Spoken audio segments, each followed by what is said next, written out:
정말로 믿기 힘든 일들이 벌어졌습니다. 미국에서 엘리트로 손꼽히며 상위 1%의 삶을 살던 한 여성이 한국으로 인해 인생이 180도 뒤바뀌었다고 합니다. 끝도 보이지 않는 비행 속 11,000km나 떨어져 있던 한국에서 기적을 만나게 되었던 그녀의 충격적인 이야기 지금 바로 시작합니다. 안녕하세요. 저는 미국에 살고 있는 청년 제니슨이라고 합니다. 주위 사람들은 저를 보며 늘 이렇게 말해요. 제니슨은 좋겠다. 아무것도 안 하고 숨만 쉬며 살아도 물려받을 유산이 도대체 얼마야? 저를 보며 이렇게 말하는 이유가 있기는 합니다. 바로 제 집안 배경 때문인데요. 저는 어려서부터 할머니, 할아버지, 그리고 부모님과 함께 살았습니다. 저희 할머니, 할아버지는 모두 의사셨고 부모님도 마찬가지로 의사이시죠. 한마디로 저희 집안은 대대로 내려오는 유명한 치과병원 집안입니다. 할머니, 할아버지께서는 평생을 바치신 치과병원을 부모님께 물려주시고 은퇴를 하셨어요. 은퇴를 하셨어도 그동안의 재산이 충분하셨던 두 분이시고 또 워낙 유명한 치과병원이라 부모님께서 물려받으신 후에도 여전히 재정 상황은 좋았습니다. 그렇기에 부족함 없이 자라온 것도 사실이고 제가 뭔가를 하겠다 했을 때 집안 어른들 중 누구도 말리지 않으셨어요. 제게 지원은 그야말로 빵빵하게 해주셨습니다. 의사 집안이니 제 직업은 당연히 의사일 거라 생각하실 테지만 전 자유로운 삶을 추구하는 예술가예요. 이곳 저곳을 누비고 다니며 그곳에서 영감받은 느낌을 살려 그림을 그리곤 합니다. 처음에는 그렇게 그린 그림을 제 창고에 전시를 해두거나 쌓아뒀는데 어느 날 우연히 창고를 보여준 친구로부터 제 삶은 바뀌게 되었어요. 제니슨, 도대체 이렇게 좋은 그림을 왜 창고에서 짐짝 취급하고 있는 거야? 나였다면 당장 가치 있는 그림을 팔 것 같은데? 내가 봤을 때 이 그림들만 팔아도 제니슨 너 몇 년은 일 안 하고 먹고 살 것 같은데? 누가 내 그림을 돈 주고 사겠어? 나도 팔면 좋기야 하지만 아무도 안 살 것 같아서 그냥 안 팔고 저러고 있는 거지 뭐. 한번 도전이라도 해봐. 도전을 해봐야 그 결과를 알지. 내가 너 친구라서가 아니라 진짜 예술성이 있는 작품들인데 이렇게 창고에 있는 게 안타까워서 그래. 그리고 아무리 너희 집에 돈이 많다고 해도 제니슨 너도 내 스스로 돈 벌고 싶은 욕심 있는 거 아니었어? 이왕이면 네가 하고 싶은 일 하면서 돈도 벌면 더 좋잖아. 우선 도전이라도 해봐. 내가 적극 응원할게. 친구의 말을 듣고 솔깃했습니다. 전 그저 그림을 좋아하는 배고픈 예술가였을 뿐이라 가족들과 친구들을 제외하고는 제가 뭘 하면서 사는지 몰랐거든요. 그런데 제 그림이 판매가 된다면 오히려 더 제 가치를 인정받을 수 있는 기회이니 저는 솔깃하는 마음으로 판매를 해봤습니다. 그 결과 처음에는 미약했지만 점점 제 그림에 대한 가치를 인정받아 사람들은 제 그림을 사고 싶어 대기까지 하는 지경이 왔죠. 그렇게 전 친구의 조언 덕분에 예술가로서 크게 성장할 수 있었습니다. 집안에서는 제가 그림을 그린다는 것에 다소 아쉬움이 있었어요. 공부도 꽤 잘했기에 당연히 의사로 성장할 줄 알았던 제가 갑자기 그림을 그린다고 하니 말이죠. 그러나 말리지는 않았고 적당히 응원을 해주는 분위기였습니다. 제가 아예 돈도 벌고 성공을 하니 모두 입을 모아 칭찬을 해주기도 했죠. 역시 제니스는 너는 재능을 살려서 성공했구나. 의사가 아니면 어떠니? 너가 행복하면 그만이지. 엄마 아빠가 병원을 물려줄 수 없다는 게 조금 아쉽지만 행복하면 됐다. 부모님이 이렇게 저를 응원해 주시니 더 기뻤습니다. 저희 부모님은 자식들이 어떤 길을 선택하든 늘 아낌없이 지원을 해주시고 묵묵히 기다려 주셨어요. 솔직히 제가 원하는 인생을 살 수 있었던 것은 부모님 덕도 있지만 여동생 덕분도 있었습니다. 아무리 그림을 그리며 살고 싶었다고 한들 여동생 직업이 대단하지 못했더라면 저는 다 접고 전문직 종사자로 살았어야 했다 생각해요. 그것이 자식된 도리라 생각했죠. 제 여동생은 어려서부터 공부만 하며 살았던 지독한 공부쟁이였는데 그렇게 한 결과 LA에서 유명한 변호사로 성장했습니다. 제 여동생이지만 제가 봐도 정말 멋지더라고요. 한 자식이라도 폼나는 직업을 가졌으니 전 그 덕을 보며 제가 원하는 인생을 살 수 있었다고 생각합니다. 늘 똑같이 굴러가는 하루를 살던 어느 날 저희 가족에서 큰 변화가 생겼어요. 바로 저희 집 근처에 한국인 가족들이 이사를 온 겁니다. 저희 동네는 미국에서도 알아주는 부촌 동네이고 돈 있는 한국인이라고 해도 쉽게 덤비지 못하는 동네라 관심이 더욱 갔어요. 유심히 관찰을 하며 보니 엄마, 아빠, 자녀 2명인 4인 가족이 왔더라고요. 한국인이라는 것도 신기했고 새 이웃이 생기는 것도 좋아서 저희 가족은 이사 후 먼저 인사를 갔습니다. 저쪽 노란 대문집에 살고 있어요. 한국인 가족들이 이사를 왔다니 너무 신기하고 좋네요. 이웃끼리 앞으로 잘 지냈으면 좋겠어요. 저희 가족은 3대가 사는 집이고 언제든 저희 도움이 필요하면 도움 청하세요. 아, 네. 먼저 인사 와주셔 감사합니다. 사실 이 동네가 좋은 동네인 건 알지만 한국인들이 없다고 해서 망설이긴 했었거든요. 그런데 이사 첫날부터 이렇게 따뜻한 이웃을 만나 정말 다행이라는 생각이 드네요. 잘 부탁드릴게요. 그 이후부터 저희 가족과 한국인 가족은 꽤 가깝게 지내게 되었어요. 한국인 가족의 자녀들을 보면 마치 어린 시절의 저와 여동생의 모습이 떠올라서 제가 더 챙기곤 했습니다. 한국인 가족 집에 대해서 이야기도 들을 수 있었죠. 알고 보니 남편분은 아예 미국으로 온 것은 아니고 잠시 한 달간 휴가를 내고 왔다고 했습니다. 남편분은 한국에서 유명하다는 빅5 대학병원 의사셨고 자리를 비울 수 없어서 미국으로 아주 이민을 올 수는 없는 상황이었죠. 애들 교육 문제로 온 한국인 가족들은 결국 엄마가 미국에서 아이들과 지내고 아빠가 종종 미국으로 들어오는 걸로 결정을 했다고 했습니다. 한 가족이 떨어져 지내는 게 얼마나 슬픈 일입니까? 더군다나 타국에 아이들과 아내만 두고 한 달 뒤에 떠나려니 걱정이 크다고 하셨죠. 한 달도 병원에 사정 말하고 겨우 휴가를 낸 건데 막상 와보니 한 달이 너무 짧게만 느껴지네요. 애들이랑 아내가 미국에서 적응을 잘 할 수 있을지 걱정도 크고 아무래도 제가 없이 지내야 한다는 게 마음에 걸려서 참 복잡하네요. 그래도 애들이랑 아내 자리 잡는 걸 도우려고 왔는데 여기서 이렇게 좋은 이웃이 바로 집 근처에 있다니 정말 마음이 놓입니다. 저 역시 덕분에 하루하루 너무 재밌게 시간을 보내고 있어요. 저도 남편분과 대화가 잘 통했지만 저희 부모님과 남편분은 대화가 더욱 잘 통했어요. 전문과는 달랐지만 그래도 같은 의사 집안이라 그런지 서로 척하면 척일 수준으로 대화를 이어갔습니다. 무엇보다 함께 자주 시간을 보내면서 느낀 것은 한국 가족들은 정말 친절했다는 거였어요. 대화를 할 때 상대의 말에 공감도 아낌없이 해주고 또 적절한 배려까지 섞인 그 대화들은 너무 편했습니다. 남편분도 아내분도 심지어 아이들까지도 영어를 다 사용할 수 있어서 한국어를 몰라도 소통하는 것에 전혀 문제가 없었어요. 저희는 한 달이라는 시간 동안 아주 깊숙한 아이로 물들어가고 있었고 많은 일이 있었습니다. 한식에 대한 매력을 전혀 모르는 저희를 위해 아내분은 반찬과 찌개 등을 해다 주시곤 했어요. 이건 미역줄기, 이건 시금치 볶음이고 김치찌개도 조금 해서 와봤어요. 김치찌개는 살짝 매콤할 수 있으니까 조심해서 드셔야 해요. 제가 저번에 드린 쌀 있죠? 흰쌀밥해서 같이 드세요. 아주 맛이 좋을 거예요. 저번에 제육볶음 드시고 맛있다고 하셔서 김치찌개도 드실 수 있겠구나 싶어서 조금 넉넉히 해봤어요. 세상에 감사해요. 매번 이렇게 맛있는 걸 해주셔서 어떻게 해야 할지를 모르겠네요. 주시는 것마다 너무 맛있어서 가족들끼리 양보 없이 서로 먹겠다고 난리랍니다. 저희도 뭘 드려야 하는데 매번 너무 감사합니다. 여러 번이나 아내분이 직접 만드신 음식을 먹었었는데 너무 맛이 좋았습니다. 오죽하면 저희 아버지께서 그러셨죠. 한국 음식들이 원래 이렇게 맛이 있는 건가? 아니면 아내분이 유독 음식을 잘하는 건가? 정말 궁금해지네. 한번 한국을 가봐야겠어. 가족들끼리 시간 좀 맞추면 좋겠는데 참 어렵다 그렇지? 당장 엄마 아빠만 해도 스케줄 맞추는 게 어려우니 가족 여행은 꿈도 못 꾸죠. 차라리 저랑 둘이 다녀오시죠. 전 아주 대찬성입니다. 한식의 매력을 느끼니 점점 한국에 대한 궁금증이 생겼습니다. 실제로 이렇게 맛있는 것들만 있는 건지 궁금했죠. 오죽 이 시간들이 즐겁고 행복했으면 저희 가족들까지도 남편분이 한국으로 돌아가는 날이 다가올수록 마음이 좋지 않았어요. 그래도 남은 시간 동안 잘 지내야겠다 생각하며 하루를 보내던 어느 날이었습니다. 새벽부터 시끌벅적한 소리에 눈을 떠 서둘러 1층으로 내려가 보니 온 가족이 잠옷 차림에 잠도 못 자고 뉴스를 보고 있었죠. 잠이 덜 깨서 멍한 모습으로 가족들을 보는 제 귀에 충격 산불 화재 라는 소리가 들렸고 정신 차리고 저는 TV를 봤습니다. 그리고 최대 규모의 산불로 인해 LA가 잿더미로 변하고 있는 모습이 보였어요. 저희 동네만큼이나 아니 어쩌면 더 부촌인 저곳이 잿더미가 된다니 이건 믿을 수가 없었습니다. 참 좋은 동네라 유명인들도 많이 거주하고 있는 곳이었죠. 이게 다 무슨 일이야? LA 산불 화재라니?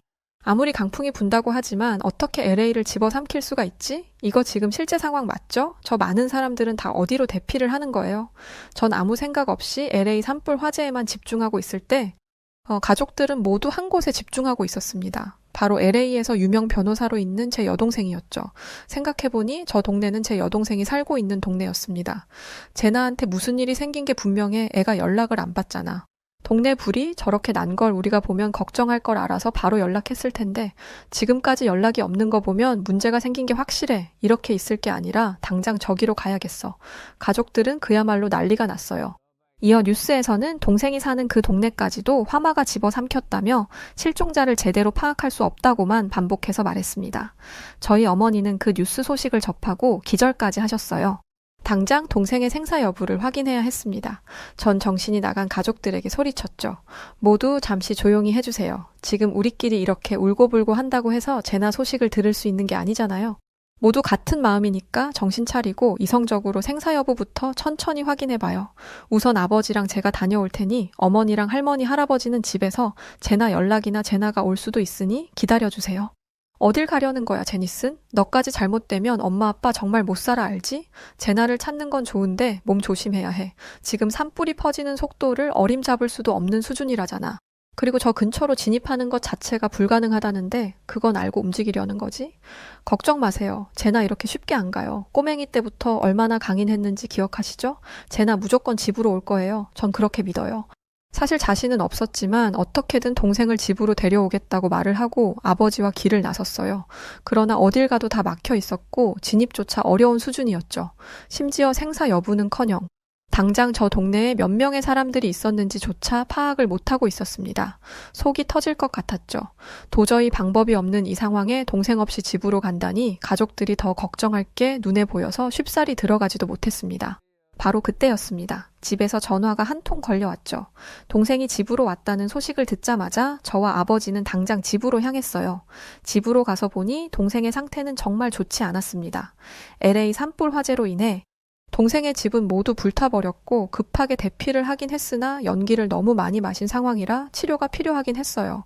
그래도 정말 이 정도면 천운이라며 가족들은 동생을 위로했지만 동생은 달랐습니다. 내가 여태껏 이룬 모든 것이 한순간에 불타버리고 말았어. 정말 긴 시간 변호사로 일하며 열심히 돈을 벌었고 또 모아서 산 내 집이었는데 그게 불에 다 타버리고 말았어. 난 이제 어떻게 살지? 동생은 우울감도 심했고 컨디션도 좋지 않았죠. 동생의 감정 역시 공감해야 했지만 저와 가족들은 우선 병원 치료가 시급하다 판단하여 병원으로 데려갔습니다. 그런데 이미 LA 산불로 인해 미국 병원 시스템은 포화를 떠나 마비가 된 수준이라 당장 치료를 받을 수 없었어요. 그래도 내일은 또 그 다음 날은 가능하겠지. 그렇게 기다리기만 했지만 치료를 받을 수 없었습니다. 결국 동생의 의견대로 가족들은 치료를 포기하고 동생의 심신 안정과 회복에 노력을 했죠. 제 동생 소식을 듣고 걱정된 한국인 가족들도 잠시 인사를 할 겸 들리기도 했어요. 평소에 동생도 저희에게 한국인 가족 얘기를 많이 들어서 그런지 낯설게 여기지 않았죠. 동생은 꽤 힘들어하면서도 어떻게든 극복하려고 힘을 내기 시작했어요. 이렇게 긍정적인 모습을 보니 저희도 마음이 놓이기 시작했죠. 마침 한국인 남편분이 곧 한국으로 돌아갈 시간이 다가오고 있어서 함께 바베큐 파티를 하게 되었습니다. 동생은 힘들면 쉬라고 했으나 본인도 함께 시간을 보내고 싶다 하여 다 같이 즐겼죠. 한참 저녁을 먹으며 즐기던 중 유독 한국인 남편분이 제 여동생을 뚫어지게 쳐다보는 모습이 몇 번이고 보였어요. 조금 이상하게 느껴졌지만 대수롭지 않게 넘겼습니다. 바로 그때였습니다. 여동생은 갑자기 극심한 복통을 호소하며 호흡곤란 증세까지 이어지다 결국 정신을 잃고야 말았어요. 그 모습에 모두 패닉 상태에 빠져 정신이 없던 와중에 한국인 남편은 당장 병원에 가야 한다며 앞장섰습니다. 이어 저희 부모님과 할머니, 할아버지까지 모두 나서서 급히 진단을 하며 차 태워 병원으로 향했어요. 저 역시 정말 이러다 동생에게 큰일이라도 날까봐 눈물이 눈앞을 가렸는데 정신을 차리려 노력했습니다. 그렇게 겨우 도착한 미국 병원은 동생을 당장 치료해줄 상황이 아니었어요. 사람은 너무나 많았죠. 당장 동생은 매우 위중한 상태였지만 미국 병원에서는 이보다 더 위중한 사람이 많다며 우선 대기를 하라는 식의 안내뿐이었습니다. 결국 분노한 저희 아버지께서 한 소리를 하셨죠. 사람이 다 죽어가는데 이보다 더 위중한 환자가 어딨습니까? 내가 내 딸을 봐달라고 소리치는 게 아니라 의식을 잃은 이 환자를 봐달라고 하는 건데 의식 없는 환자도 내팽겨칠 만큼 더 급한 환자가 널렸다는 겁니까? 그제야 제 동생을 봐주기 시작했고 분주한 의료진들의 모습에 더욱 불안했습니다. 그래도 한편으로는 동생을 봐주고 있으니 이제 괜찮을 거라고 서로가 서로를 위로하며 대기를 했어요. 그런데 생각보다 너무 빨리 동생이 나오는 겁니다. 그래서 물어보니 제대로 검사를 하지는 않았고 간단한 진료와 당장의 조치만 취해줬다고 했죠. 한마디로 미국에서는 그 이상의 치료를 해줄 수 없는 상황이었습니다. 저희 가족은 너무나 답답했어요. 분명 이전에 LA 산불 화재로 인해 연기를 많이 마시고 그 이후에 치료를 한 적이 없다고 분명 연관이 있을 거라고 설명을 했죠. 그럼에도 불구하고 의식까지 잃은 환자를 이렇게 대충 조치만 취하는 건 아니라고 생각했습니다. 물론 수많은 환자들로 인해 정신도 없고 힘들겠지만 말이에요. 오죽하면 한국인 남편이 한 소리를 하기도 했습니다. 아무리 참사로 인해 환자가 많아서 정신이 없다고 해도 어떻게 위급 환자 구분조차 안 하고 저렇게 막무가내로 진료를 하는지 솔직히 조금 놀랐습니다. 우선 연기를 많이 마시면서 분명 폐, 호흡기, 질환 쪽에 무리가 갔을 거예요. 복통도 단순히 배가 아픈 게 아닐 것 같아서 마음이 불편한데 물 좀 많이 마시는 것도 조금은 도움 될 겁니다. 혹시라도 또 문제 생기면 제게 꼭 말해주세요. 저희 부모님도 그 말씀 하시더라고요. 폐 쪽에 문제가 있어서 저렇게 힘들어하는 것 같다고요. 근데 그러면 정말 큰일인데 미국에서는 당장 치료는커녕 검사도 못하니 답답하네요. 말씀처럼 문제 생기면 연락드릴게요. 감사해요. 동생은 예전과 같은 모습은 없었지만 그래도 힘을 내서 하루하루를 살아보려 노력은 했어요. 그 와중에도 복귀를 해야 한다는 의지와 불에 타버린 집을 어떻게 보상받을 수 있는지 등을 면밀하게 알아보기 시작했죠. 차라리 전 동생이 저렇게 뭔가에 집중하고 있는 모습이 마음이 놓였습니다. 부모님은 병원 일을 저는 또 그림 작업을 해야 했기에 내내 동생 곁을 지킬 수는 없었어요. 그래도 회복한 모습이 보여 가족들은 어느덧 각자의 일상으로 돌아갔습니다. 앞으로 닥쳐올 일이 뭔지도 모른 채 말이죠. 모두가 집을 비운 어느 날 동생이 아프다는 소식을 알고 있는 한국인 아내분은 호흡기에 좋다는 음식들을 해서 저희 집에 오셨죠. 평소 문을 잘 안 잠그고 사는 편이고 안에 있을 때 밖에 사람이 온지 모를 때가 있어요.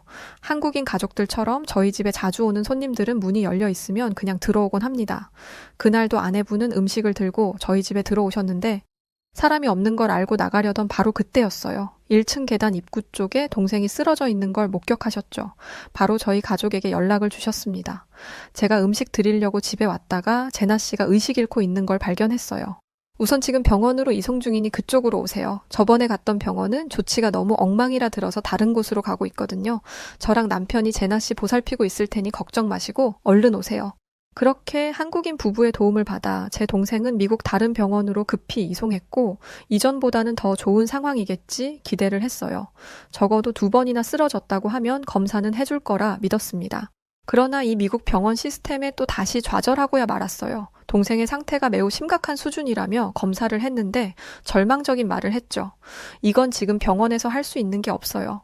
산불 화재로 연기를 너무 많이 마신 게 맞네요. 폐 쪽이 아주 엉망이에요. 그런데 문제는 바로 치료를 못해서 폐뿐 아니라 호흡기 쪽에 다 들러붙어서 호흡 자체를 방해하고 있네요. 안타깝지만 해드릴 수 있는 게 없습니다. 정말 믿을 수 없는 말이었습니다. 병원에서 그것도 의사가 해줄 수 있는 게 없다는 말은 환자에게 그냥 죽을 날을 기다리라는 말 아닐까요? 저희 부모님은 해당 의사에게 간절하게 말을 했습니다. 저희도 의사입니다. 어떻게든 방법이 없을까요? 이 젊은 애를 이렇게 허망하게 보낼 수는 없잖아요. 아니, 이 상태로 얼마나 버틸 수 있나요? 저도 최선을 다하려 했지만 할 수 있는 게 없으니 답답하네요. 그 기간도 상태에 따라 너무 달라서 제가 정확하게 말씀드릴 수는 없어요. 부모님은 마지막 의사의 말까지 듣고 좌절을 하셨어요. 한참 아무 말도 없이 저희 가족은 멍하니 있었습니다. 이렇게 정말 제나를 보내야 한다고? 지금 이게 현실이 맞는 건가? 그래도 미국이 강대국인데 여기서 치료를 할 수 없다는 건 말도 안 돼. 현실을 부정하고 싶었어요. 가족들 모두 정신이 반쯤 나가 있을 때 한국인 아내의 돌발 행동에 모두 당황했습니다. 아내분은 갑자기 남편분에게 전화를 걸었죠. 현재 제 동생의 상태에 대해서 말해주고 남편분에게 한참 동안 무슨 말을 듣고 있었습니다. 그렇게 전화를 끊고 저희에게 말했어요. 당장 한국으로 갈 준비하세요. 바로 집으로 가서 짐 싸서 당장 오늘이라도 떠날 수 있도록 준비하세요. 모두 갈 필요 없어요. 보호자만 가도 괜찮습니다. 갑작스러운 아내분의 발언에 가족들은 모두 어안이 벙벙했습니다. 이어 설명을 해주셨어요. 당장 치료를 해야 하는 상황인데 여기 미국에서는 아무것도 할 수가 없고 그럼 제 동생은 목숨까지 위험한 상황이었죠. 그러니 한국인 남편분이 있는 그 병원으로 가서 당장 치료를 하자고 하셨습니다. 저희가 바로 치료를 할 수 있도록 해준다면서 말이죠. 그런데 솔직히 전 이 제안이 반갑지는 않았습니다. 솔직한 말로 미국은 강대국이죠. 한국이 아무리 대단하다고 한들 선진국이라 한들 강대국인 미국보다 뛰어날까 싶었습니다. 한마디로 미국에서도 못한다는 걸 한국에서 한다는 것 자체가 의심스러웠죠.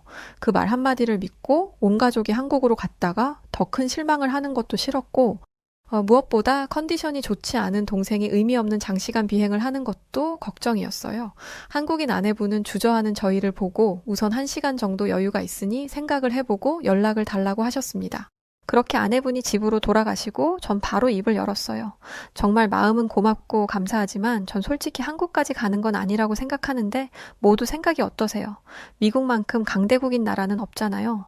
그렇게 아내분이 집으로 돌아가시고 전 바로 입을 열었어요. 제가 이렇게 말을 하니 할아버지도 말씀하셨죠. 그래, 나도 이건 제니슨 생각이랑 똑같다. 내가 40년을 넘게 의료직에 있었는데 미국에서 못 잡는 걸 한국에서 잡는다는 건 참 터무니없는 소리 같다. 어설프게 움직였다가 제나 상태만 악화될 수도 있으니 한국으로 가는 건 아니라 생각한다. 차라리 내 후배들한테 연락을 해보마. 혹시 가능할 수도 있으니 말이야. 할아버지의 말씀에 모두 조용해졌습니다. 그런데 바로 그때 어머니는 한참을 고민하시다 이렇게 말씀을 하셨습니다.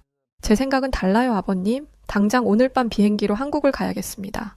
예전에 한국이 어땠는지 몰라도 요즘의 한국 의료 시스템은 세계에서 알아주는 수준이에요. 실제로 타국에서 생명이 위급한 환자들이 한국으로 가서 치료받고 살아나는 걸 한 2번 들은 게 아니거든요. 더군다나 우리 제나는 지금 미국에 있어봤자 죽는 날 기다리는 것 말고는 할 수 있는 게 없어요. 만약 한국에서 어렵다고 해도 끝까지 해볼 수 있는 건 해봐야겠어요. 저는 엄마니까요. 한국까지 가는 비행 시간도 만만치 않은데 저 아픈 애를 데리고 어딜 가겠다는 거야. 내가 은퇴를 했어도 치과 분야지만 그래도 니들보다 더 오랜 시간 의사로 밥 먹고 살았다. 내 말 들어라. 죄송해요, 아버님. 이번 아버님 말씀은 들을 수가 없네요. 심지어 한국에서 알아주는 큰 대학병원 교수가 바로 저기 있는데 아니 그 교수가 직접 도와준다는데 이렇게 좋은 기회를 왜 놓쳐요? 제가 제 딸 살려서 올 겁니다. 어머니의 완강함에 가족들 모두 아무 말을 할 수 없었습니다. 어머니는 저 말을 끝으로 급하게 짐을 싸기 시작하셨어요. 그러면서도 말씀하신 게 한국인 남편분이라면 정말 믿을 수 있다고 믿고 한국으로 가서 꼭 살려서 오겠다고 하셨죠. 사실 이렇게 된 이상 저 역시 따라가지 않을 수 없어서 결국은 부모님과 제가 함께 가기로 했습니다. 감사하게도 한국인 남편분은 아직 미국에서 남은 시간이 있었는데 저희와 함께 한국으로 넘어와 주셨어요. 도착하자마자 남편분 병원에서 검사를 할 수 있도록 미리 동선 체크도 다 해주셨죠. 그렇게 검사를 모두 마치고 저희 가족들은 1인실에서 대기를 하고 있었습니다. 그리고 한국인 남편분은 이렇게 말씀해 주셨어요. 결과부터 말씀드릴게요. 제나 씨 살릴 수 있습니다. 그러니 염려 마시고 저 믿고 기다려주세요. 상황이 정말 심각한 건 맞아요. 이걸 제때 치료만 받았어도 이렇게 심해지지 않았을 텐데 참 안타깝네요. 통증도 극심했을 거고 호흡도 어려워서 많이 괴로웠을 겁니다. 제가 예전에 제나 씨 모습으로 돌려놓을게요. 그렇게 한국인 남편분은 제 동생의 회복에 집중하셨고 놀랍게도 동생은 말끔하게 회복을 했습니다. 미국에 있었더라면 곧 죽었을 동생이 다시 예전의 모습을 되찾고 웃음을 지으니 그걸 보는 것만으로도 눈물이 났어요. 한국의 의료 기술은 정말 미친 수준이었습니다. 미국 병원에서는 지금 당장 손 쓸 방법이 없다며 위험에 처한 자국민을 집으로 돌려보내는 상황이었는데 한국에 도착하고 단 며칠 만에 여동생이 회복했으니 이걸 대체 뭘로 설명해야 할까요? 저희 부모님도 동생 때문에 정신이 없으셨지만 사실은 한국의 공항부터 병원에 이르기까지 모든 시설들이 첨단화되어 있는 한국의 현대적 풍경에 놀란 듯 하셨었죠. 저희 가족은 한국인 남편분께 정말 머리를 숙여 감사를 표했습니다. 감사합니다. 정말 감사합니다. 정말 이렇게 훌륭하신 분이 저희 이웃으로 이사를 와주신 덕에 제 딸이 살 수 있었어요. 제 딸아이의 생명의 은인이신데 도대체 이 은혜를 어떻게 보답해야 할지 모르겠네요. 은혜는요, 무슨 제가 할 일을 했을 뿐인데요. 저 믿고 단번에 한국까지 따라와 주신 게 전 오히려 감사했어요. 제게 보답하실 필요는 없고 이제 미국으로 돌아가시면 제 아내와 아이들 좀 잘 부탁드릴게요. 한 달간 휴가 내고 놀다 와서 앞으로 또 언제 갈 수 있을지를 모르겠거든요. 아참, 그리고 일주일 뒤에 경과 보러 한 번 외래로 오셔야 해서 제가 숙소 하나를 잡아뒀어요. 거기서 휴식도 취하시고 여행도 좀 하시면서 푹 쉬고 일주일 뒤에 한 번 더 오세요. 저희 가족을 위해 일주일 동안 묵을 수 있는 최고급 호텔을 제공해 주셨습니다. 그 덕에 동생은 회복 시간을 가질 수 있었고 저희 가족들은 그토록 궁금했던 한국을 여행해 볼 수 있는 기회가 생겼습니다. 물론 부모님 모두 미국의 치과 병원을 비우고 오신 거라 일주일 내내 함께 할 수는 없었고 중간에 아버지는 먼저 미국으로 가셔야 했어요. 한국은 특별한 곳이었어요. 한국에 와서 한식을 먹어보니 한국인 아내분이 미국에서 그간 해주신 것처럼 정말 맛있었습니다. 늘 궁금해했던 한식도 원 없이 매일 세 끼를 챙겨 먹었고 한국의 바다도 보고 또 서울 거리도 돌아다니고 유명하다는 카페도 가봤어요. 기억에 남는 건 동생과 어머니를 모시고 남산타워를 보러 갔던 날이었죠. 밤에 간이 반짝이는 남산타워는 더욱 멋스러웠어요. 그곳에 가서 사진도 찍고 자물쇠를 거는 것이 있어 걸고 왔습니다. 자물쇠에 뭐라고 썼는지는 비밀이었는데 전 이렇게 적었어요. 우리 가족 건강하게 오래오래 함께하길. 이번 동생 사건으로 깨우친 게 정말 많았습니다. 건강이 그토록 중요하다는 것을 알면서도 너무도 안일하게 살았던 것은 아닌가 싶었죠. 일주일 후 경과에서도 동생은 이상 없음이 떠서 안심하고 미국으로 돌아왔습니다. 돌아가는 그 날에 공항으로 배웅까지 나와주신 남편분에게 약속 하나 드렸어요. 저희가 미국으로 가서 아내분과 아이들 잘 보필할 테니 염려 마시고 한국에서 훌륭하신 의사로 계시다 미국으로 놀러 오셔야 해요. 이제 가족분들뿐 아니라 저희도 기다리고 있다는 거 꼭 기억해 주세요. 그렇게 저희 가족은 미국으로 돌아왔습니다. 돌아와서 한국인 아내분에게 모든 이야기를 들려드리며 감사 인사를 다시금 했어요. 결국 제 동생은 한국인 부부 덕분에 산 거라 생각해요. 함께 큰일을 겪어서 그런지 저희들은 너무도 가까워졌습니다.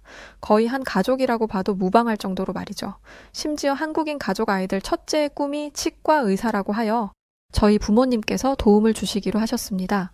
추후 저희 부모님 병원에 들어올 수 있도록 아낌없이 지원을 해주시기로 하셨죠. 제 주변 지인들에게 한국인 가족과의 스토리를 들려주면 어떻게 그렇게 가까워질 수 있었냐고 물어요. 왜냐하면 요즘 미국에는 LA 산불 사태 이후로 한국을 찾는 미국인들이 정말 너무너무 많아졌거든요. 사실 그 위태로운 위기 속에서 빛을 내고 큰 도움을 주었던 분들이 바로 한국인 분들입니다. 실제로 많은 피해 주민들이 한국의 한인회에서 제공한 구호 물품 덕분에 모진 시간을 견딜 수 있었고 정부에서도 그런 한인회의 노력에 고마움을 표했었죠. 그런데 세계 최고 수준의 의료기술을 가진 나라, 그것도 5손가락에 꼽히는 대학병원의 가족분들과 인연을 맺게 되었으니 주변 미국인들이 저희를 부러워하며 어떻게 친해진 건지 물어왔던 겁니다. 사실 돌이켜보면 서로가 서로에게 운명이었던 것이 아닌가 싶습니다. 또 서남은 물론 실력도 갖춘 한국인 가족이라서 가까워질 수 있었다고 생각도 해요. 조만간 남편분이 2주 정도 미국으로 오신다고 연락을 받았는데 어찌나 기다려지는지 모릅니다. 덕분에 제 동생은 다시금 원래의 자리로 돌아가 멋진 변호사로 살고 있어요. 너무 감사한 이 한국인 가족과 지금처럼 쭉 함께 늙어가고 싶습니다. 감사한 이웃으로 와주셔 너무 감사합니다. 뉴질랜드 남섬에 있는 작은 마을에 소수의 중국인들이 이주하기 시작합니다. 마을에 들어온 중국인들은 뉴질랜드에서 가장 중요하게 여기는 공존이라는 가치를 훼손하며 모든 걸 중국식으로 바꿔가기 시작하는데요. 그 중심에는 중국에서 악명 높기로 소문난 흑사회 조직이 있었습니다. 하지만 중국의 흑사회는 전혀 몰랐다고 합니다. 이 마을에는 한국에서 이주해온 해병대 출신들이 지키고 있던 곳이라는 걸 말이죠. 과연 뉴질랜드 남섬의 이 작은 마을에서는 앞으로 대체 어떤 사건, 사고들이 펼쳐졌을까요? 안녕하세요. 제 이름은 크리스 파커, 뉴질랜드의 남섬에 살고 있는 남자입니다. 뉴질랜드는 원래 마오리족이라는 원주민이 살던 나라였는데 저희 백인들이 이주해 정착한 곳이에요. 그렇기 때문에 뉴질랜드인들은 다른 민족과 문화를 존중하는 것을 당연하게 여기죠. 제가 살던 작은 마을 역시 서로를 존중하고 위할 줄 아는 공동체였어요. 그런데 어느 날부터인가 우리 마을에 중국인들이 마구 몰려들기 시작하더니 저희 마을은 지옥으로 변해버렸답니다. 처음 소수의 중국인들이 이주해 왔을 때는 별다른 문제가 없었어요. 그들은 뉴질랜드가 영어권 국가이면서도 유럽이나 미국에 비해 물가가 저렴하고 또 비교적 영주권을 따기 쉽기 때문에 이곳에 왔다고 대수롭지 않은 듯 말했죠. 그런데 시간이 지나며 중국인들은 점점 그 수를 불려갔어요. 그리고 중국인들이 머릿수를 늘려갈수록 그들의 본색이 드러나기 시작했죠. 중국인들은 공존이라는 우리 마을의 가치를 훼손하고 중국식으로 모든 것을 바꾸기 시작했어요. 먼저 그들은 간판을 한자로 바꿔서 달더군요. 뉴질랜드는 엄연히 영어를 쓰는 국가이고 뉴질랜드인 대다수는 한자를 전혀 모르는데 말이죠. 그런데도 한자 간판을 버젓이 내건다는 것은 우리 뉴질랜드인들을 배척하겠다는 뜻 아닌가요? 저는 이런 중국인들의 행태에 정말 어이가 없었어요. 뉴질랜드는 이 땅의 원주민인 마오리족을 존중하는 뜻으로 거리에 있는 대부분의 간판에 영어와 마오리족 언어를 함께 써둘 정도로 공존을 중요하게 여기는 나라인데 이방인에 불과한 중국인들이 우리나라를 망치는 것 같아 참을 수 없이 화가 났죠. 그런데 정말 저를 분노하게 만들었던 것은 동물과 식물을 대하는 중국인들의 태도였어요. 뉴질랜드 사람들은 동물과 식물을 정말 아끼고 사랑해요. 키위가 주요 수출품인 것은 물론 혹여 자연을 해치기라도 할까 공장도 잘 짓지 않고 뉴질랜드인 스스로를 가리켜 키위라고 부를 정도죠. 우리가 자연을 아끼는 만큼 뉴질랜드는 다른 어떤 나라들보다 깨끗한 환경을 자랑하는 국가라고 자부해요. 그런데 중국인들은 깨끗한 환경을 보존해야겠다는 생각 자체가 없는 사람들이더군요. 그들은 마라탕이라는 음식을 먹으며 출처를 알 수 없는 이상한 식재료를 사용했고 음식물 쓰레기와 일반 쓰레기를 마구잡이로 섞어서 버려댔어요. 결국 얼마 지나지 않아 아름답고 깨끗했던 우리 마을은 비위생적인 쓰레기 천지가 되어버렸죠. 그러자 우리 마을은 인근에서 차이나 시티로 불리며 집값과 땅값이 뚝뚝 떨어지기 시작했어요. 동시에 월세 비용도 저렴해졌는데 그렇게 되자 모범적인 시민이라고 할 수 없는 사람들이 우리 마을에 몰려들기 시작했죠.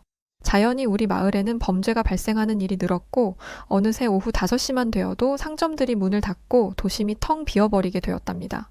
평소 같았으면 활기차게 길거리를 오고 갔을 직장인들의 모습도 사라진 지 오래였죠. 그 대신 길거리를 채우고 있는 것은 노숙자, 아니면 범죄자, 그도 아니면 중국인들이었습니다. 이들은 길거리에서 난동을 부리는 일이 잦았고 이들이 집중적으로 모여 사는 일대에서는 해가 지면 집 밖으로 나가지 말라는 말이 유행처럼 번지기도 했죠. 결국 인근의 상권은 위축되다 못해 완전히 죽어버렸어요. 그런데 문제는 여기서 끝이 아니었죠. 중국인들은 엄청난 자본력을 바탕으로 마을 인근의 규모가 큰 회사들을 사들였고 그 회사의 뉴질랜드 노동자들에게 갑질을 하기 시작했습니다. 예를 들어 원래 시간당 30달러를 받던 근로자들에게 갑자기 12달러만 주겠다고 통보를 하고 이를 거부하면 해고를 해버리는 말도 안 되는 짓을 벌였죠. 그러던 중 우리는 충격적인 사실을 알게 되었는데 그건 바로 우리 마을을 쑥대밭으로 만든 중국인들의 뒤에 악명 높은 중국 조폭, 흑사회가 있다는 것이었어요. 흑사회는 전 세계에 퍼져 지하세계를 점령하고 있는 폭력 조직으로 굉장히 난폭하고 잔인무도한 것으로 유명하죠. 예전에 흑인 갱스터가 흑사회 멤버에게 무시하는 말을 내뱉었다가 그 자리에서 바로 변사체가 된 일화 때문에 미국의 최대 갱단도 흑사회는 건드리지 않는다고 했어요. 이들은 주로 중국 교민들을 이용해 지역을 장악하는데 먼저 중국 교민들을 특정 지역에 침투시켜 차이나 시티를 형성하고 상권을 장악한 뒤 흑사회가 무력과 악명을 이용해 그 지역을 완전히 점령해버리는 것이었죠. 일단 흑사회가 자리를 잡으면 일정 기간마다 상인들에게 자릿세를 걷어갔고 만약 돈을 바치지 않으면 폭력을 행사한다고 했어요.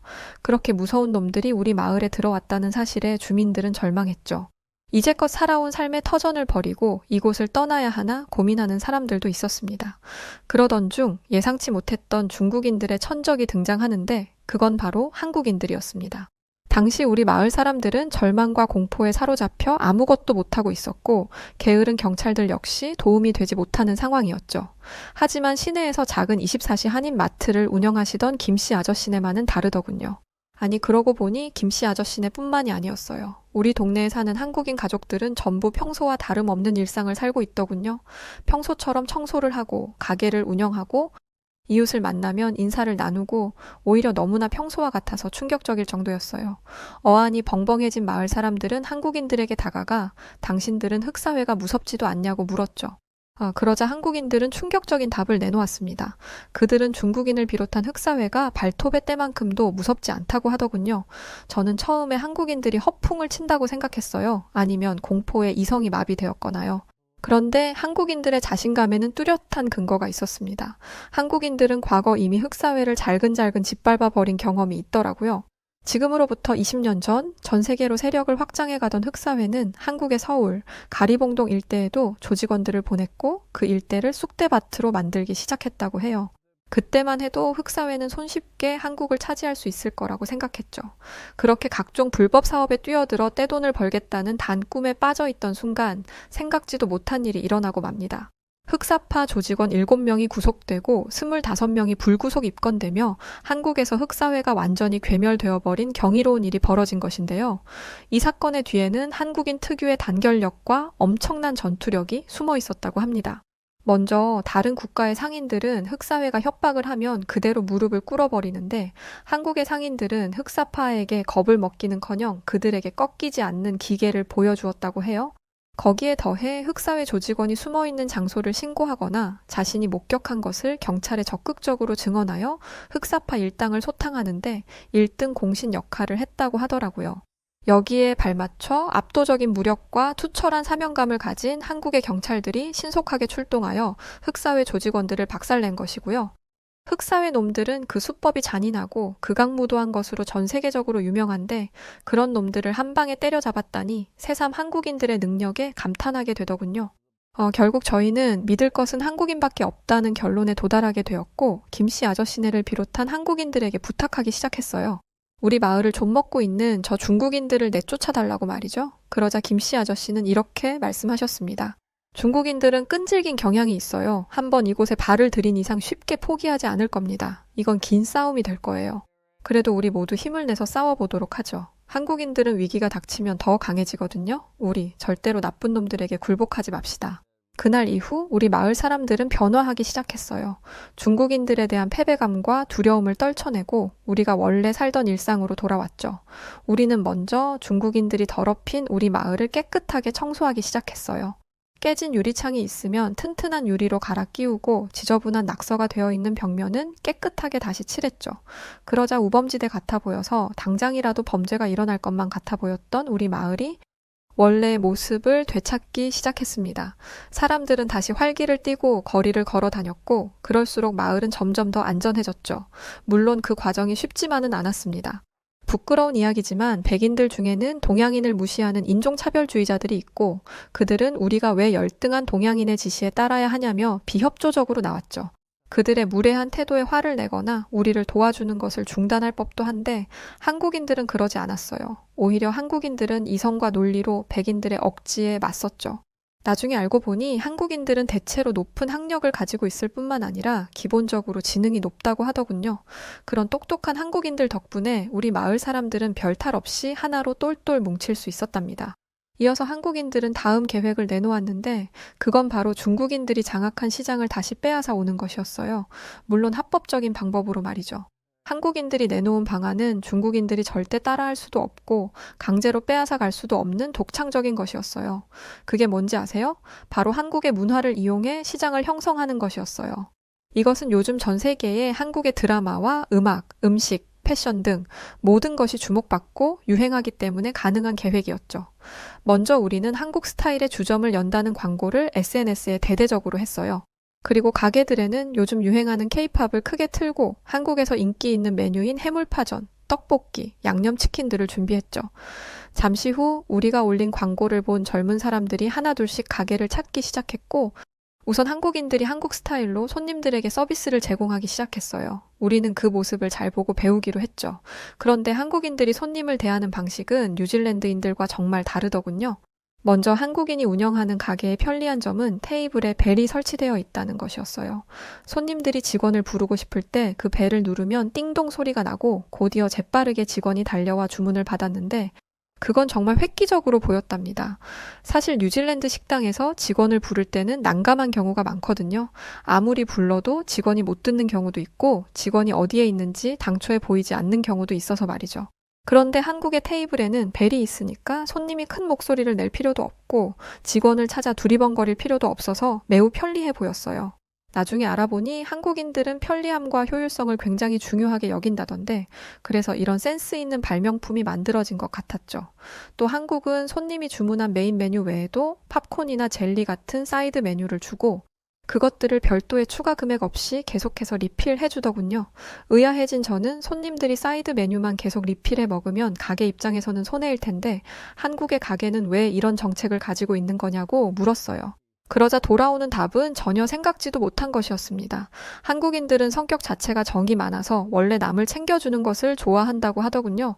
그래서 돈도 돈이지만 손님을 맞이했으면 그들에게 최상의 서비스를 주고자 노력한다고 했죠. 그러니까 저런 행동은 손님을 생각하는 진심 어린 마음에서 나왔다는 것인데 그 순간 저는 이런 생각을 했답니다. 한국인들의 이런 상냥한 마음은 중국인들이 절대 베껴서 따라할 수 없는 것이겠구나. 이어서 활용 정점이 등장했는데 그건 바로 한국 음식이었죠. 냄새부터 고소하고 군침이 돌게 만드는 한국 음식은 비주얼도 환상적이었고 그 맛 또한 일품이었기 때문에 손님들은 저절로 엄지를 척 올렸답니다. 뉴질랜드 사람들에게 제일 인기가 많았던 음식은 해물 떡볶이와 양념치킨이었는데 손님들은 대체 왜 매운데 자꾸 먹게 되는 거냐며 매워서 연신물을 마시면서도 손에서 포크를 내려놓지 못했답니다. 마지막으로 가게를 나설 때 이 모든 환상적인 서비스가 팁 없이 제공된다는 것을 알고는 손님들은 모두 한국 문화의 매력에 풍덩 빠져버렸죠. 우리 마을의 한국 가게는 입소문을 타기 시작하더니 전국에서 사람들이 몰려들기 시작했고 2호점에 이어 3호점까지 내야 할 지경에 이르렀어요. 그랬는데도 손님들이 계속 몰려들어 줄을 서고 기다리는 탓에 감당이 되지 않을 정도였답니다. 중국인들에 의해 일자리를 잃었던 우리 마을 사람들은 오히려 전화위복이 되어 떼돈을 벌게 되었죠. 전혀 예상하지도 못했던 이 상황에 우리는 웃음꽃이 마를 날이 없었어요. 한국인들이 만들어준 이 기적에 정신을 차릴 수 없을 지경이었죠. 우리는 여기에서 안주하지 않고 위대한 한국 문화의 힘에 더 기대어 보기로 했어요. 김씨 아저씨에게 또 다른 아이디어가 없냐고 물었더니 잠시 고민하던 아저씨는 이렇게 말하더군요. 한국의 술인 소주와 막걸리를 팔아 이만큼 성공했으니 이번에는 한국의 전통차를 팔아볼까요? 그렇게 한국의 전통찻집이라는 다음 계획이 실행되었고 우리는 그곳에서 식혜와 약과를 팔기 시작했어요. 우리 마을은 이미 한국 문화로 유명세를 탔기 때문에 관광객들은 자연스럽게 전통찻집에도 호기심을 가졌고 이내 달큰한 식혜와 오묘한 약과의 맛에 빠져들었죠. 얼마 지나지 않아 한국 전통찻집 역시 대박을 쳤고 우리 마을은 연일 문전성시를 이루게 되었답니다. 얼마 전까지만 해도 악취가 진동하던 우범지대라고는 상상도 하지 못할 정도였어요. 마을 사람들은 한국인들에게 감사하며 기쁨의 눈물을 흘렸죠. 그런데 중국인들은 우리 마을의 이런 변화를 달가워하지 않았습니다. 그들은 막강한 자본력과 상대적으로 더 많은 인원수를 바탕으로 뉴질랜드를 장악하려 했는데 그 계획의 차질이 빚어지고 있었으니까요. 세계에서 제일 막강하다는 미국에 침투하는 것조차 성공한 흑사회인데 고작 뉴질랜드라는 작은 나라 하나 어쩌지 못하고 있다는 게 그들로서는 납득이 되지 않는 상황이었죠. 아마 흑사회는 아주 쉽게 뉴질랜드를 손에 넣을 수 있을 거라고 생각했을 겁니다. 늘 그래왔듯 중국 교민들을 꾸역꾸역 밀어넣고 그들을 이용해 세력을 확장해 나갈 계획이었겠죠. 뉴질랜드의 경찰들이야 무력한 솜방망이들로 유명하니 우리를 더 얕잡아 보았을 겁니다. 어쩌면 어떤 부패한 경찰에게 뒷돈을 찔러주고 대충 합의를 볼 생각이었을지도 모르죠. 그런데 우리 마을에는 호랑이 같은 한국인들이 떡하니 버티고 있었고 계획이 틀어져 약이 바짝 오른 흑사회는 이제 본격적으로 무력을 행사하기 시작했습니다. 흑사회는 자신들의 야욕을 숨길 생각조차도 없는 듯 여기저기서 행패를 부리며 자릿세를 내놓으라 협박을 해댔어요. 저들의 행패에 지쳐 우리 모두 이제는 진짜 마을을 떠나야 하나 생각하던 순간 김씨 아저씨는 뜻밖의 말을 꺼냈습니다. 그건 바로 자경단을 만들자는 것이었어요. 여러분, 우리가 왜 저 파렴치한 인간들 때문에 살던 곳을 버리고 다른 곳으로 도망치듯 떠나야 합니까? 우리가 뭘 잘못했다고요? 우리 다 같이 힘을 모아 저들의 폭력에 맞서 싸웁시다. 김씨 아저씨를 비롯한 한국인들은 결연한 의지를 불태웠고 흑사회의 무시무시한 협박에도 굴하지 않는 그들을 보며 마을 사람들은 한국인들의 뜻에 따르기로 했습니다. 일반인이 폭력배에게 맞선다는 것이 어쩌면 바보 같은 선택일지도 모르지만 용감한 한국인들을 보자 우리도 할 수 있다는 용기가 생겼거든요. 그렇게 우리는 자경단을 결성했고 얼마 뒤 눈으로 보고도 믿지 못할 충격적인 경험을 하게 되었답니다. 먼저 우리는 김씨 아저씨를 자경단의 단장으로 추대했고 단장의 지휘 아래 움직이기 시작했어요. 단장은 자경단을 몇 개의 조로 나누었고 각각의 조들은 돌아가며 마을에 경계 근무를 섰어요. 우리의 물 셀 틈 없는 감시 때문에 흑사회는 전처럼 마음대로 활개를 치고 다니지 못했고 가끔 막무가내로 쳐들어오는 흑사회가 있으면 한국인 자경단 대원들이 나서서 곧바로 처리해 주었어요. 사실 처음에 흑사회와 한국인의 싸움이 붙었을 때 저는 한국인이 질 거라고 생각했거든요. 싸움이 본업인 사람과 일반인이 붙으면 일반인이 지는 게 당연한 일이잖아요. 그런데 결과는 제 예상과 정반대였죠. 한국인의 펀치에 맞은 흑사회는 쌍코피를 흘리며 그대로 기절해버렸고 그 모습을 본 다른 흑사회 놈들은 꽁지가 빠지게 도망을 쳐버렸답니다. 저는 대체 이게 어떻게 된 일인지 깜짝 놀라 말문이 다 막혔는데 잠시 후 한국인들이 숨겨두었던 힘의 비밀을 알게 되었답니다. 알고 보니 평범한 마트 사장인 줄 알았던 김씨 아저씨는 특수작전을 수행하는 해병대 대원이었던 것이었어요.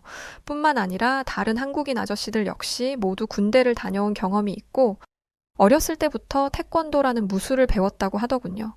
군대에서 실제 전투 기술을 배운 한국인들과 그냥 동네에서 패싸움이나 찔끔찔끔 했던 중국 조직원들이 1대1로 붙었을 때 상대가 되지 않는 것은 물론 먼지나게 두드려 맞는 것은 당연한 일이었던 것이었어요. 게다가 한국인들은 지켜야 할 대상이 있으면 더욱더 강해진다고 하더군요.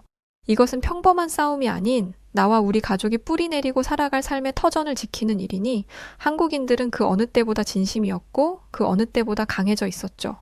그런 한국인들을 상대하는 것은 단언컨대 목숨을 걸어야 하는 일이었을 거예요. 하지만 흑사회는 여전히 정신을 차리지 못했던 것인지 아니면 뜨거운 맛을 더 보고 싶었던 것인지 우리 마을에 대대적인 공격을 해왔습니다. 모두가 잠든 새벽 시간에 기습적으로 말이죠. 아마 흑사회는 자경단이 잠든 틈에 재빨리 해치워버릴 계획이었을 겁니다. 그런데 한국인이 이끄는 자경단을 건드리는 것은 정말이지 큰 실수였죠. 한국인 자경단은 이미 흑사회의 공격을 예측하고 경찰과 공조해 완벽한 대비를 하고 있었거든요. 대체 이게 무슨 영문인지 몰라 당황하던 흑사회의 그 얼빠진 얼굴이란 지금 생각해도 정말 웃기네요. 아, 저희가 어떻게 흑사회의 기습 공격을 예측할 수 있었냐고요? 그건 자경단의 박씨 아저씨 덕분인데 박씨 아저씨는 한국의 공대 출신으로 드론을 자유자재로 만진다고 하시더라고요.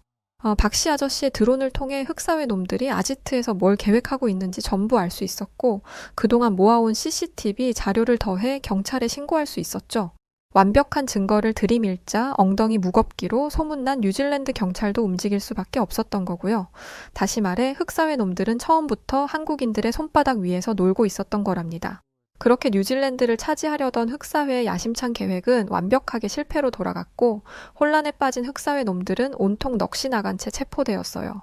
이게 다 강하고 똑똑한 한국인들 덕분에 가능했던 일이죠.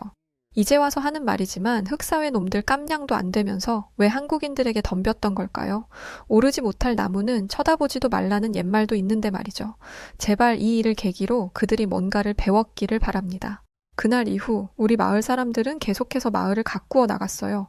언제 다시 커다란 위기가 닥쳐와도 흔들림 없이 버텨낼 수 있도록 말이죠. 그리고 그 중심에는 한국인들이 있었어요.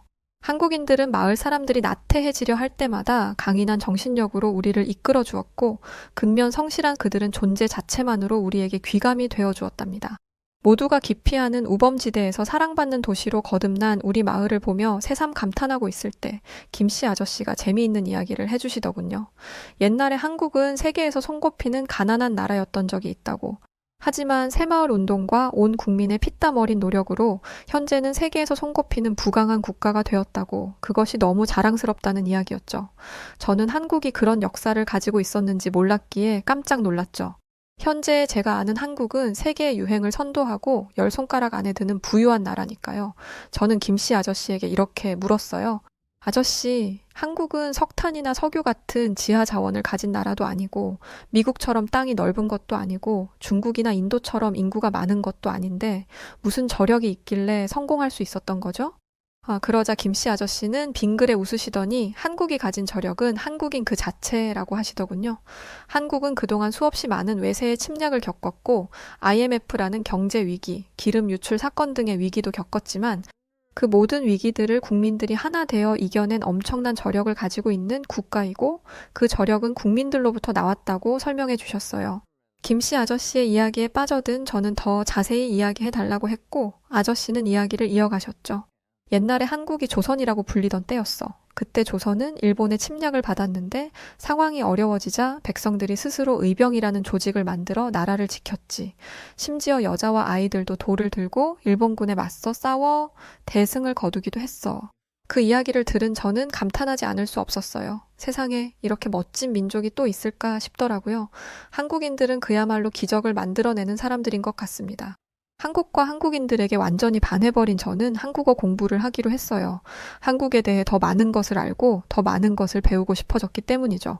그렇게 저는 바로 한국어 기초반에 등록했고 한국어 공부를 시작했답니다. 그런데 뒤늦게 어른이 되어 외국어를 배운다는 것은 결코 쉬운 일이 아니었어요. 게다가 한국어는 배우기에 굉장히 어려운 언어더군요. 예를 들어 영어는 노랑이라는 색상을 두고 옐로우 하나로만 표기하면 되지만 한국어에는 노랗다, 누렇다, 노르스름하다, 노리끼리하다, 누렇게 떴다까지 너무나 많은 표현들이 존재하더라고요. 한국어 단어들을 외우다가 정말이지 울고 싶은 날이 하루 이틀이 아니었답니다. 그래도 저는 포기하고 싶지 않았어요. 한국은 제게 끈기와 열정을 가르쳐 주었고 저는 배운 그대로 실천하기로 했죠. 그렇게 저는 한국어 공부를 이어나갔고 얼마 후 한국행 비행기에 올랐답니다. 한국어 공부를 하다 보니 한국에 대한 열망이 점점 커져갔고 결국 짧게라도 한국을 직접 경험해 보기로 한 거죠. 한국으로 향하는 비행기 안에서 어찌나 설레던지요. 가슴이 너무 뛰어서 터질 지경이었답니다. 잠시 후 마침내 저는 인천공항에 도착했고 너무 좋아서 기절할 뻔했죠. 한국은 제가 상상했던 대로, 아니 상상 이상으로 멋졌어요. 첨단의 끝을 달리는 최신 설비로 가득한 공항 내부도, 세련됨 그 자체인 한국인들도, 지나치다시피 빠른 인터넷도, 모든 것이 마음에 들었죠. 왜 이제껏 이 별세계를 모르고 살았나 싶을 정도였어요.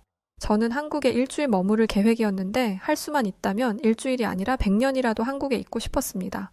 요즘 저는 다시 뉴질랜드에 돌아와서 중국인들로부터 지켜낸 소중한 우리 마을을 잘 가꿔가고 있어요. 물론 흑사회와 있었던 일은 다시는 겪고 싶지 않은 끔찍한 악몽이지만 그 일로 인해 한국인 아저씨들과 친해지고 한국이라는 멋진 나라에 대해 자세히 알게 된 것은 좋은 일인 것 같습니다. 한국과 한국인을 알게 된 뒤에 저는 마치 새로 태어난 것만 같은 기분이거든요. 성실한 한국인들을 보며 저 역시 더 열심히 살아야겠다고 생각하게 되었고, 똑똑한 한국인들을 보며 저 역시 한국어라는 외국어 공부에 도전하게 되었고, 선진국 한국에 다녀온 뒤 저는 요즘 우리 뉴질랜드도 한국처럼 발전되면 좋겠다는 꿈을 꿉니다.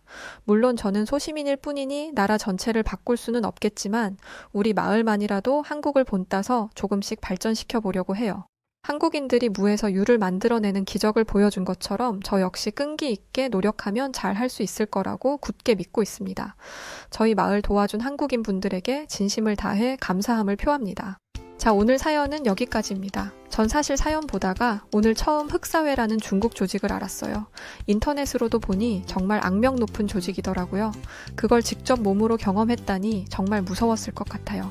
아무쪼록 한국분들과 합심하여 마을을 지켜냈다고 하시니까 앞으로 행복하고 좋은 날들만 있으시길 응원합니다. 사연 보내주신 크리스 파커씨 감사드리고요. 오늘 사연 어떻게 들으셨나요? 오늘 사연이 재밌으셨다면 구독, 좋아요, 알림 설정 부탁드리고요. 그럼 지금까지 다양한 사연들을 들려드리는 여우튜브 송은지였습니다. 네, 그럼 끝까지 영상 시청해주신 모든 분들 고맙습니다. 더 좋은 영상으로 찾아뵐게요. 감사합니다. 그리고 사랑합니다. 당신만의